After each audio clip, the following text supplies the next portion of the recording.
私はまずこの4人で予選を行い、ここで勝ち残った者1人を三鉄人の中でも最強と言われる和の道は六三郎と戦わせてみよう、そう考えたのである。すでに昨年中に厳しい予選を終了し、そしてついに迎えた今日の決勝戦。私はこの世紀の一戦のためにキッチンスタジアムを大きく改装、観客の興奮を集めながら日本一の料理人を決めることにした。さあ日本国民よ、95年の年明けにふさわしい大勝負をその目にしっかり焼き付けるがいい。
私の記憶が確かならば、この番組は日産自動車の提供でお送りします。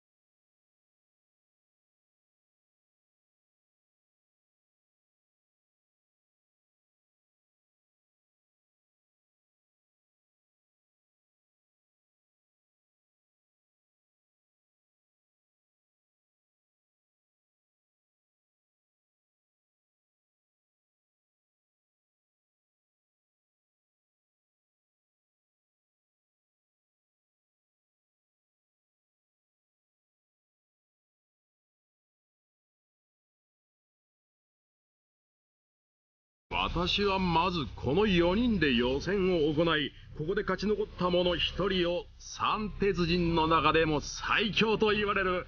和の道は六三郎と戦わせてみよう、そう考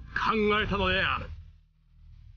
すでに昨年中に厳しい予選を終了し、そしてついに迎えた今日の決勝戦。私はこの世紀の一戦のためにキッチンスタジアムを大きく改装、観客の興奮を集めながら日本一の料理人を決めることにした。さあ日本国民よ、95年の年明けにふさわしい大勝負をその目にしっかり焼き付けるがいい。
私の記憶が確かならば、この番組は日産自動車の提供でお送りします。